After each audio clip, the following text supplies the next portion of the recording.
Robert Davis almost walked out of that bar without ever talking to her, and sometimes he thought about how different everything would be if he had. It was a thought that haunted the quiet corners of his mind, the narrow margin between a life of comfortable shadows and the bright, messy reality of the light. Before we continue, please tell us where in the world you are tuning in from. We love seeing how far our stories travel. His name was Robert Davis. He was 27 years old, a single father, and he lived a life in Texas that felt more like a rehearsed play than a lived experience. He worked as a sales representative for a mid-sized tech company. It was a kind of job where the hours were measured in cold metrics. Calls made, emails sent, and quotas reached, numbers that lost all weight, and meaning the second he closed his laptop for the day. Every morning followed a rigid, rhythmic script. He woke up in his quiet apartment, prepared breakfast for his daughter, Milda, and walked her to the sitter. Then he joined the flow of the city, grabbing the same drip coffee from the same corner shop before heading into the office. At night, he returned to that same apartment, a space that was clean and functional but often felt too still. Robert wasn't exactly lonely, but he wasn't fulfilled either. He existed somewhere in the gray middle ground of life. He told himself he was doing it for Milda, that a boring life was a safe life, and a safe life was what a child needed. That night was the company Christmas party. It was held at a trendy downtown bar in Austin, a place with exposed brick walls and soft lights shaped like snowflakes that cast a fake, icy glow over the crowd. Music played loud enough to drown out any chance of real conversation, and most of his colleagues were already several drinks into the evening by the time he arrived. Robert did what he always did at these things.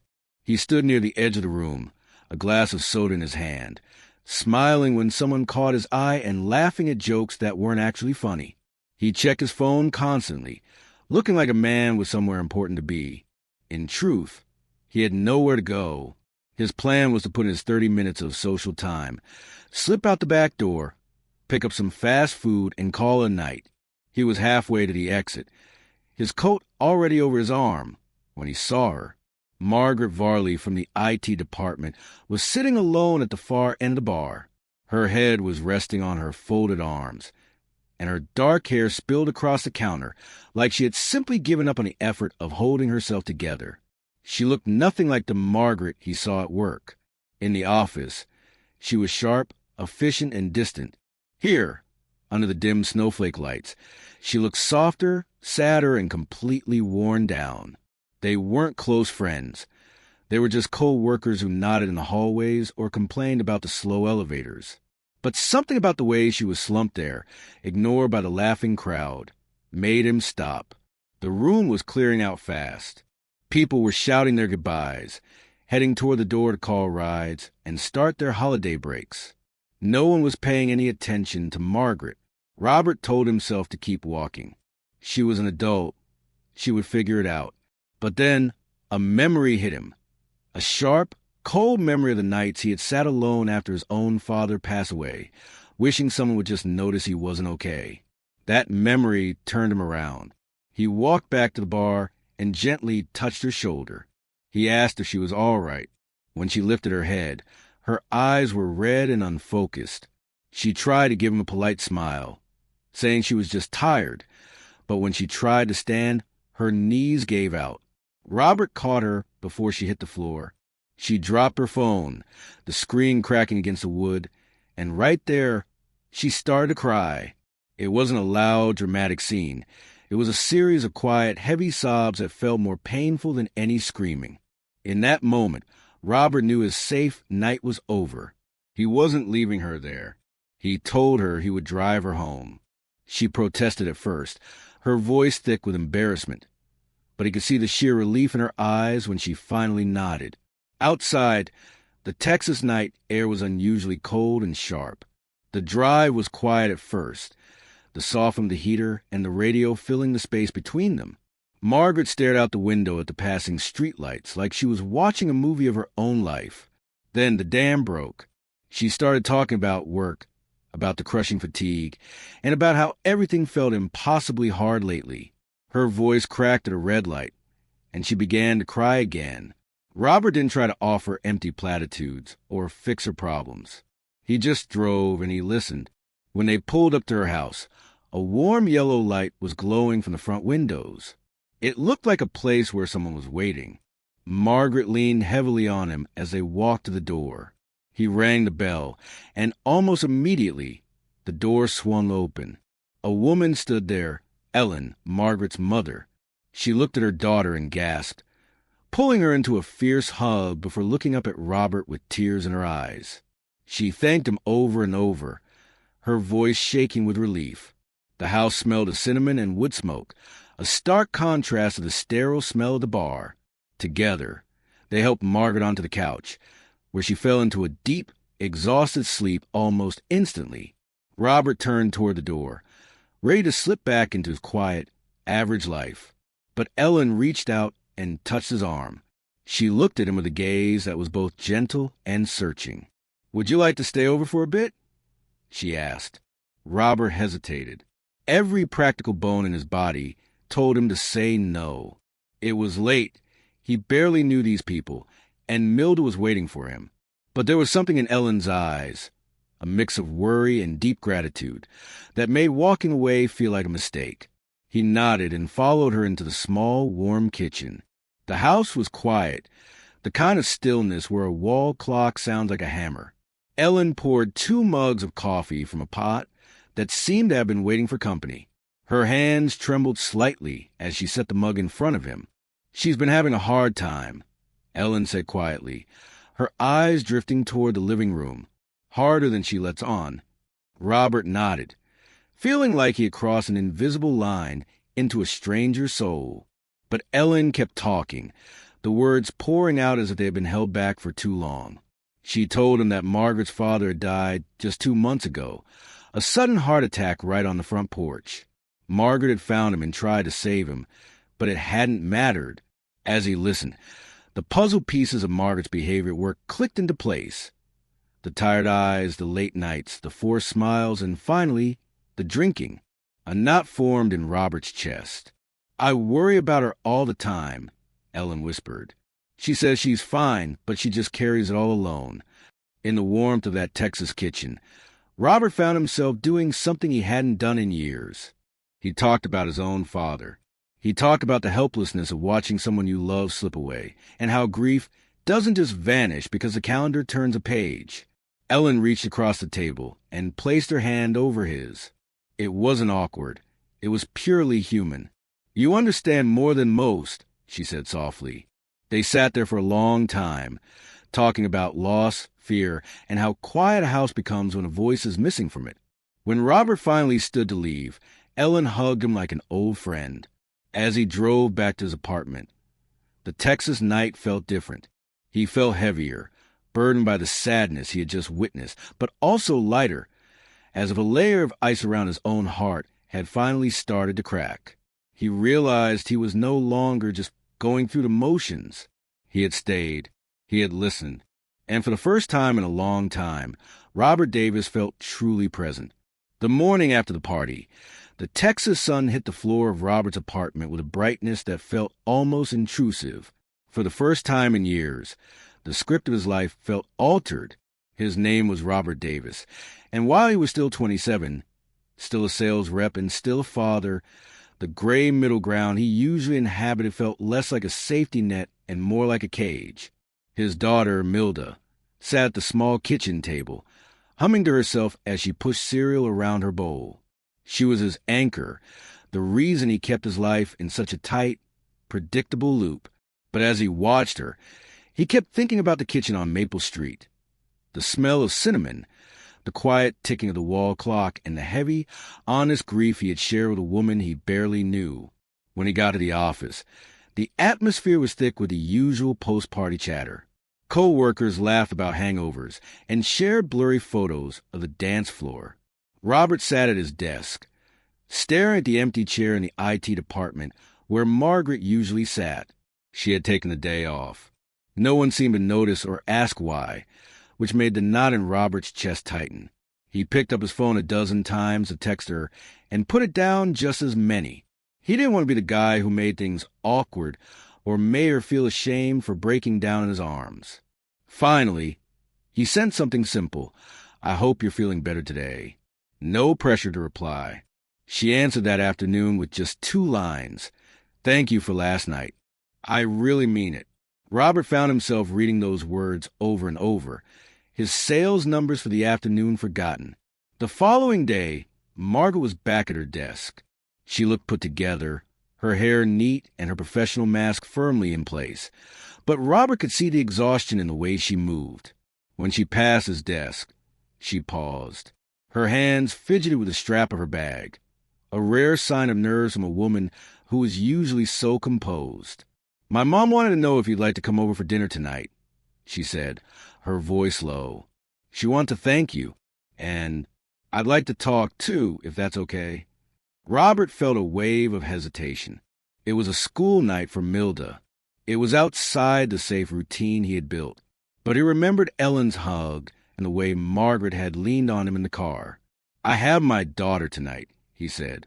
Margaret's face softened. "Bring her. My mom would love it. She's already talking about making a mess of cookies." That evening, the house on Maple Street looked different in the fading Texas daylight. It was less fragile and more lived in. When they walked in, Milda was immediately swept up by Ellen, who seemed to have a magical ability to turn a stranger's child into family within minutes. Soon, Milda was at the kitchen table, covered in flour and laughing, while Robert and Margaret sat on the porch. The air was clear and cooling, the kind of Texas evening that invited honesty. Margaret didn't hide behind her work persona this time. She talked openly about her dad, how he loved fishing, how he had been the one to fix everything in the house, and how she felt like she was drowning most days. "Sometimes I think about giving up," she admitted, her eyes fixed on the streetlights. "But I can't do that to my mom." Robert listened. He didn't interrupt or offer or fix-it advice. He told her about Milda's mother leaving when Milda was just a baby, and how he had spent every day since then terrified of failing. He confessed that he had turned his life into a boring routine because he was scared that if he stopped moving, the weight of everything would crush him. "You don't have to carry it alone, Margaret," he said softly. In that quiet space, something shifted between them. It wasn't a sudden Hollywood romance. It was something deeper, a shared understanding, a promise without words that they would be each other's witness. As the weeks turned into months, a new rhythm emerged. Robert started spending more time at the house on Maple Street, not just as a visitor, but as a part of the household. He helped Ellen fix a loose cabinet door and carried heavy boxes from the garage. Ellen treated him like family, often sending him home with leftovers and checking in on him during the workday. The most significant change, however, was in Margaret. With Robert's encouragement, she finally filled out an application for a grief support group, a paper she had thrown away 3 times before. Some nights she came back from the group, exhausted and quiet, processing the stories of others.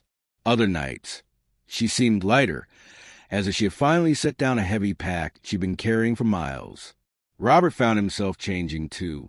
He was no longer just going through the motions of his life. He was present. He noticed the way Margaret tucked her hair behind her ear when she was thinking, and the way Milda's face lit up when Ellen told her a story. He realized that in helping Margaret heal, he had started healing parts of himself he didn't even realize were broken. One Saturday, Margaret suggested they go to a nearby lake, a place her dad used to love. They took Milda with them. On the water, Margaret looked peaceful in a way Robert had never seen. She even caught a small fish, laughing like a kid before letting it go. On the drive home, as Milda slept in the back seat, Margaret looked over at Robert. "Thank you for staying," she said. Not just that first night, but every day after. Robert reached over and took her hand. "I stayed because I wanted to," he said simply. He realized then that he was no longer the man who lived in the gray middle. He was no longer just a sales rep with a repetitive commute. He was a man who had chosen to step into the storm with someone else, and in doing so, he had found his way home. If you're listening right now, help me prove something wrong. My dad said I wouldn't even reach 1,000 subscribers, but I believe stories like this deserve to be heard. Help me show him that these tales matter. Please subscribe to this channel, and let's keep breathing life into stories that were never meant to stay hidden. Now let's continue. Spring in Texas usually arrived with sudden, humid heat, but that year, it felt like a gentle unfolding. For Robert Davis, the season wasn't just a change in weather. It was a testament to survival. He had spent years living in a self-imposed winter, convinced that keeping his life small and predictable was the only way to be a good father to Milda. But as the wildflowers began to carpet the highway medians, Robert realized that his life had finally taken on real color. The house on Maple Street had become his second home. It was no longer the place where he simply dropped off a coworker. It was the place where he found his purpose. On a Tuesday evening in late April, Robert found himself in the backyard, stringing lights between two pecan trees. It was Margaret's birthday, and at Ellen's insistence, they were holding a small, quiet gathering. Robert watched as Milda ran through the grass, chasing a butterfly while Ellen laughed in the patio chair. He looked at Margaret, who was setting the outdoor table. She wasn't the woman who had collapsed at the bar months ago. She was still grieving. He could see it in the way her smile occasionally faltered, but she was no longer drowning. She had been attending her support group faithfully. At first, she had only listened, but recently she had begun to speak, sharing her story with others who understood the weight of a sudden goodbye. As the sun began to set, painting the Texas sky in shades of bruised purple and gold, the small group sat down to eat. The conversation was easy, filled with inside jokes and stories about Milda's latest school adventures. There were no grand gestures or expensive gifts. Instead, Robert handed Margaret a small wooden frame. Inside was a photo from their fishing trip. The lake calm behind them, Margaret laughing as she released her catch. On the back of the photo, Robert had written one simple sentence. Sometimes all someone needs is for one person to stay. When Margaret read it, she didn't cry with the heavy, broken sobs of that first night. Instead, she laughed and cried at the same time, reaching across the table to squeeze his hand. The touch was electric, a silent acknowledgement of the bridge they had built together. After the cake was eaten and Milda had fallen asleep in the guest room, Robert and Margaret retreated to the front porch steps, the same place where they had shared their first real conversation. The street was quiet, the only sound the rhythmic chirping of crickets and the distant hum of traffic. "I used to hate this porch," Margaret said softly, her eyes fixed on the spot where her father had fallen. "For a long time, it felt like a crime scene. I couldn't look at it without seeing that moment." Robert shifted closer, his shoulder brushing hers. "And now, she said, leaning her head against him, "it just feels like a porch. It feels like a place where I can breathe again. But, Robert, I'm scared." Robert felt a familiar pang in his chest. "Scared of what?" "Of this," she whispered. "Of feeling something good again. Grief is heavy, but it's predictable. You know it's there every morning. But happiness? Happiness feels like something you can lose. I'm scared of risking my heart and having it break all over again." Robert took a deep breath, the scent of blooming jasmine filling the air. "I'm scared too, Margaret. I've spent 5 years hiding behind Milda and my job because I didn't want to risk feeling anything at all. I thought being average was safe. But existing isn't the same thing as living." He turned to her, taking both of her hands in his. "I can't promise that life won't be hard again. I can't promise we won't face more storms. But I can promise you one thing. I'm not walking away. I'm staying." There was no dramatic Hollywood kiss, no swelling orchestra. There was only the quiet, earned intimacy of two people who had seen the worst of each other and decided to stick around for the best. Margaret reached for his hand first, her fingers interlacing with his.